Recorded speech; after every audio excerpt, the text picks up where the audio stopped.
and happy to see you here again. Second time in London for the London Prix, last weekend of the season. I think it's going to be exciting if Racing qualifies, but let's hope not. And today, this press conference is to make an important announcement. Is to announce the calendar that has been approved by the FIA for season 3. The calendar, as you know, was discussed at the World Council, and it was decided to postpone the approval, take one more week to tweak some elements of the calendar, and the calendar was approved by the World Council yesterday, and is the calendar we are announcing today. You will receive a press release that it has come titled "From Hong Kong to New York." So I think that sentence defines this new calendar for season 3. Before I go into the details of the calendar, tell you that this calendar is a calendar in a way of transition. We want to get the races closer together in the future.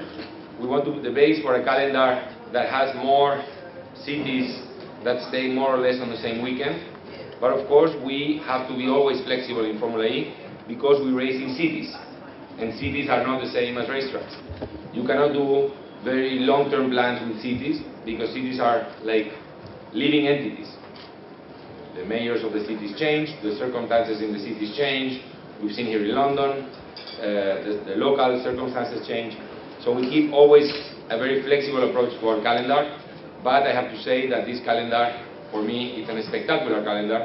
It's a great success and a great achievement to have these 5 new cities in the calendar that I will announce now, with, of course, some of our already fantastic venues.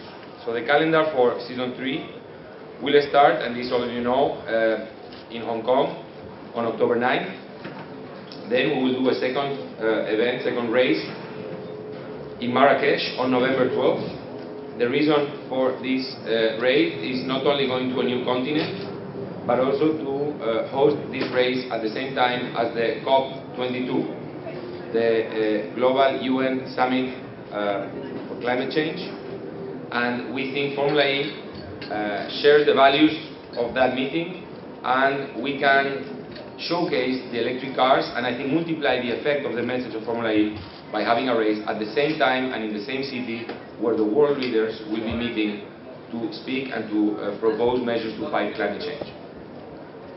Then we will have a very special event, which is not a race, but it is a race. It's what we call the FIA Electric Mobility Forum in Las Vegas on January 7th.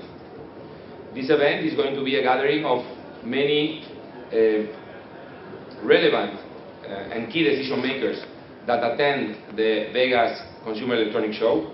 Many of the most important companies in the world participate in the Consumer Electronic Show in Las Vegas.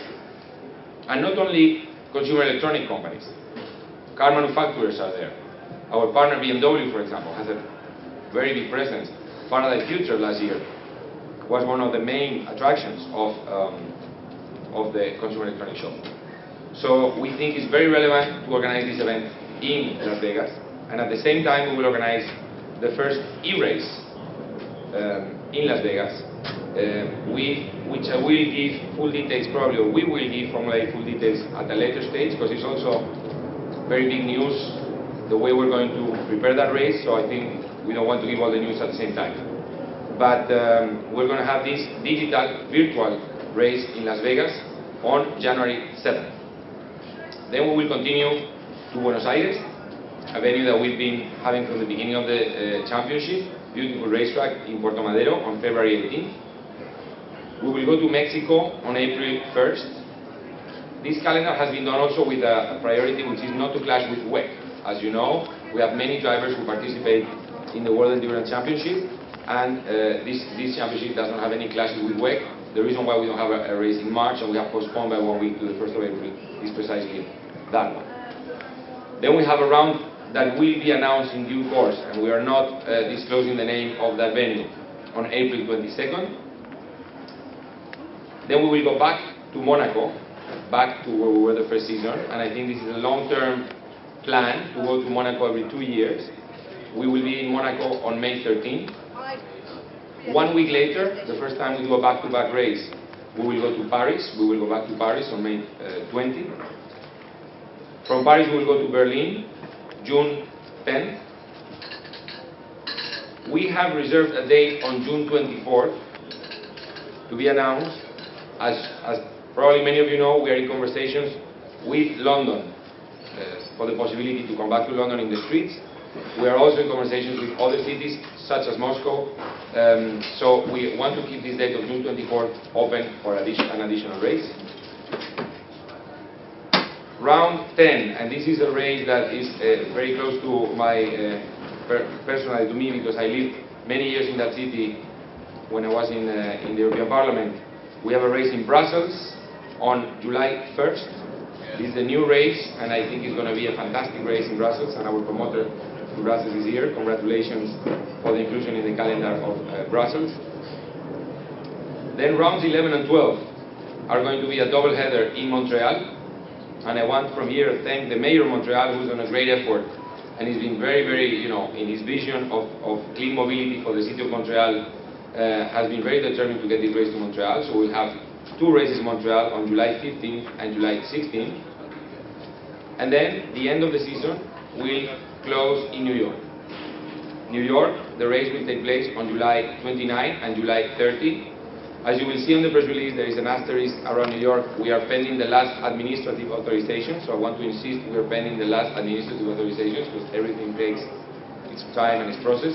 But we are very optimistic that this race will be the last race of next season, and it will be the first time ever, I think, that any championship has had a race in New York, because the race will take in the city of New York, will take place in the city of New York, as I say, when we get the final administrative authorization.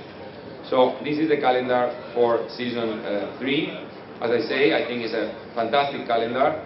I think we have opportunity even to probably improve it a little bit with the gap or the reserve date that we have in June 24th. Let's see. We will see if we have a race. Where is the race? Or if we don't have any race. But either way, it doesn't worry me, because this calendar already on its own is an extraordinary calendar. So thank you for your attention, and I'm very happy to take questions about this or about anything else. I want to highlight the 2 announcements that happened yesterday. One was the announcement of the Faraday Future Alliance with the Dragon racing team. The other one was the new name and ownership of the Super Aguri team. And I want from here to thank Aguri Suzuki and all the members of the team for the commitment with Formula E. They were with us from the beginning, and we're very grateful for all that they've done for the championship. And welcome also the new owners of the team, which are also Chinese, a very large Chinese media group. And I think, and I want to highlight, that China has definitely got Formula E on the radar. We're getting great traction in China. I think China is one of the key markets for manufacturers all around the world.